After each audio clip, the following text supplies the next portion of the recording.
నేను విచండిగా ఈ వీడియోలో మీకు Big Boss season 8 day 80 reviews అను Nikhil and Yashmi realization entertain చేయడానికి ట్రై చేసిన Teja and mega chief contender కి అయిన రేస్ లో ఎవరు కరెక్ట్ గా ఆడారు ఈ విషయాన్ని తెలుసుకోవాలనుకుంటే వీడియో స్కిప్ చేయకుండా కంప్లీట్ గా చూడండి. Short and crispy review and please like share and subscribe to my channel for more reviews. Let's get into the review. Open చేసే Nikhil realisation and యష్మితో conversation.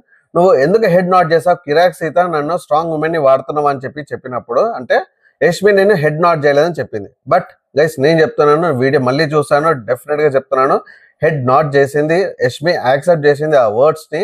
So Nikhil ముందు మటుకు మాట దాటేస్తుంది. సో నాకు తెలిసి ఇంకా నిఖిల్ ఇప్పటికీ కూడా రియలైజ్ 100% కాలేదు.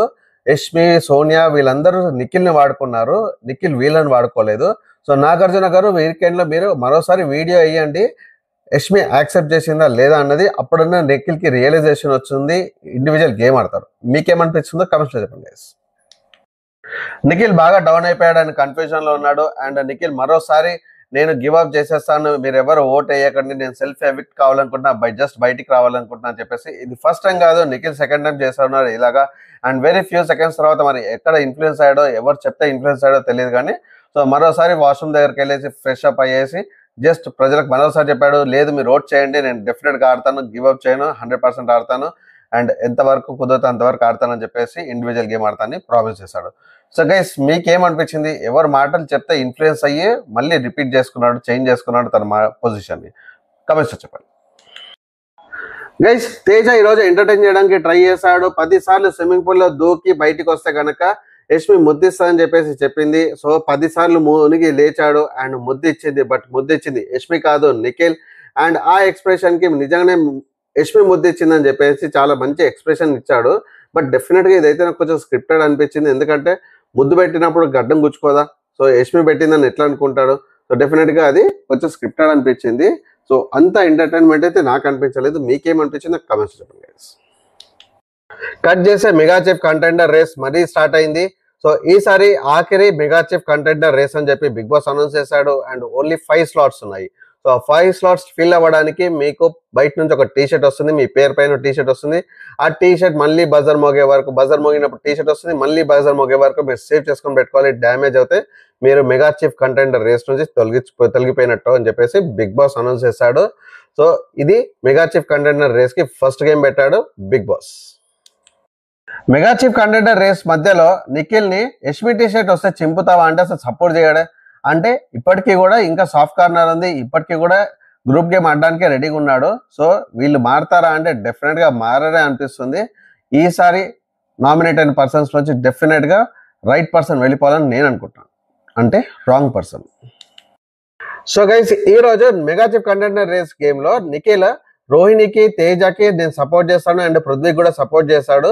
సో నాకు అనిపించింది ఏంటంటే ఫస్ట్ రీజన్ పృథ్వీకి సపోర్ట్ చేయడం అయితే ఫ్రెండ్ కాబట్టి సపోర్ట్ చేసిండు. అండ్ సెకండ్ థింగ్ ఏంటంటే రోహిణి అండ్ తేజకి వీళ్ళిద్దరు మెగా చీఫ్ కంటెండర్ రేస్ లో ఉంటే, ఒకవేళ నిఖిల్ కూడా మెగా చీఫ్ కంటెండర్ రేస్ లో ఉంటే తనకి కాంపిటీషన్ ఈజీ అవుతుంది కాబట్టి వాళ్ళిద్దరిని సెలెక్ట్ చేసుకున్నట్టు నాకు అనిపించింది. మీకేమనిపించింది కమెంట్స్ చెప్పండి.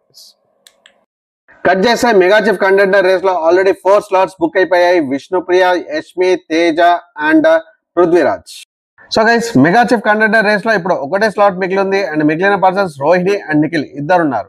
సో ఈ ఇద్దరులో మెగా చీఫ్ కంటెండర్ రేస్ లో ఎవరు ఎంటర్ అవుతారంటే మిగతా సభ్యులు డిసైడ్ చేస్తే అవుతారని చెప్పేసి బిగ్ బాస్ అనౌన్స్ చేశాడు. ఈ ప్రకారంగా రేపు మెగా చీఫ్ కంటెండర్ రేస్ లో రోహిణి ఉంటుందా, నిఖిల్ ఉంటుందా అండ్ ఎవరికి సపోర్ట్ చేస్తారు? నా ప్రకారంగా అయితే నబిల్, అవినాష్, తేజ, ప్రేరణ వీళ్ళందరూ కూడా డెఫినెట్ గా రోహిణికే సపోర్ట్ చేస్తారు మెగా చీఫ్ కంటెండర్ రేస్ కి. ఒకటి రీజన్ వచ్చేసి రోహిణి ఇప్పటివరకు కాలేదని, ఇంకోటి వీళ్ళందరూ ఒక ఆల్మోస్ట్ సబ్ గ్రూప్ కాబట్టి వీళ్ళందరూ సపోర్ట్ చేస్తారు. And second thing only Prithviraj, Vishnupriya మాత్రమే నిఖిల్ కి సపోర్ట్ చేస్తారని అనుకుంటున్నాను. ఎందుకంటే వాళ్ళిద్దరికి వాళ్ళు సపోర్ట్ చేస్తారు కాబట్టి. పృథ్వీ ఎవరికి సపోర్ట్ చేస్తే విష్ణుప్రియ వాళ్ళకి సపోర్ట్ చేస్తుంది కాబట్టి. అండ్ యష్మి సేఫ్ గేమ్ ఆడుతుంది నేను అనుకుంటున్నాను. మీకేమనిపిస్తుందో కమెంట్స్ చెప్పండి. ఈ రోజు ఎపిసోడ్ లో గౌతమ్ సెల్ఫ్ అనాలిసిస్ చేసుకుంటూ టాప్ 3 లో వచ్చేసరికి ఇప్పటి వరకు మాట్లాడిన వాళ్ళు కూడా మంచిగా మాట్లాడుతున్నారు, ఫేక్ మాటలు మాట్లాడుతున్నారు, అబద్ధ ప్రేమలు కురిపిస్తున్నారు, అందరూ ఫేక్ అని అనుకున్నారు. సో ఇదేం చూసావు గౌతమ్? నా ప్రకారంగా అయితే నబిల్ కి ఇంకొక 1 వీక్ ఎవిక్షన్ షీల్డ్ ఉంటే గనక ఇంకా ఫేక్ పర్సన్స్ చాలా క్లియర్ గా కనిపించేది. దాంట్లో డెఫినెట్ గా నిఖిల్, యష్మి అండ్ ప్రేరణ ఉండేవాళ్ళు. ఎందుకంటే ఎవిక్షన్ షీల్డ్ గురించి. ఎవిక్షన్ షీల్డ్ వచ్చిన ఫస్ట్ 1 వీక్ చూడండి. మీరు ఎపిసోడ్స్ లో చూస్తే గనక నబీల్ తో డాన్స్ చేయడం కానీ, నబీల్ ని ముద్దు పెట్టుకోవడం కానీ, నబీల్ ని హగ్ చేసుకోవడం కానీ, నబీల్ ని ప్యాంపర్ చేయడం కానీ ఇవన్నీ చేశారు. ఒక్కసారి ఎవిక్షన్ షీల్డ్ పోయాక అవన్నీ కూడా చేస్తలేరు. నబీల్ మళ్ళీ సోలో అయిపోయాడు. అండ్ గైస్ కమెంట్స్ మీరు చెప్పండి, మీకే అనిపిస్తుంది. గైస్ ఇది ఈ రోజు రివ్యూ. అండ్ మీరు ఓటింగ్ చేసేటప్పుడు ఓన్లీ 2-3 పాయింట్స్ డెఫినెట్ గా కన్సిడర్ చేయాలనుకుంటున్నాను. ఒకటి, ఆ పర్సన్ ఎంత కష్టపడి వచ్చాడు. సెకండ్ థింగ్, ఎంతవరకు జెన్యూన్ ఉన్నాడు. థర్డ్ థింగ్, ఎంత ఎంటర్టైన్ చేశాడు. అండ్ నిజంగా అసలు ఆ పర్సన్ కి కప్ అవసరమా, మనీ అవసరమా. సో డెఫినెట్ గా లాస్ట్ పాయింట్ కూడా కన్సిడర్, అట్లీస్ట్ 10% కన్సిడరేషన్ ఉండాలి. సో ఇవన్నీ పాయింట్స్ కన్సిడర్ చేసి ఒకప్పుడు ఆడిండు ఇప్పుడు ఆడట్లేదు కదా అని చెప్పేసి అలా చేయడం కాదు. సో అప్పుడు ఆడిండు ఇప్పుడు ఆడిండు, ఎప్పుడు కూడా కరెక్ట్ గేమ్ ఆడిండు. ఎన్ని రోజుల నుంచి ఐదర్ వైల్డ్ కార్డ్ ఎంట్రీ అయినా సరే కానీ, ఓజీ టీం నుంచి అయినా కానీ కంప్లీట్ గేమ్ లో జెన్యున్ గా ఉన్నాడా, కంప్లీట్ గా ఎంటర్టైన్ చేస్తాడా, కంప్లీట్ గా బాగా ఆడాడా అన్నది, కన్నింగ్ గేమ్ ఆడకుండా ఆడాడా అని చెప్పేసి చూడాల్సింది. సో చూసి మీరు ఓట్ చేయండి, రైట్ పర్సన్ కి ఓట్ చేయండి. అండ్ ఎవరైతే కరెక్ట్ కాదో వాళ్ళని ఎలిమినేట్ చేయండి. So please like, share and subscribe to my channel for more reviews. నేను విషయంగా స్టడీగా ఫర్ ద డే.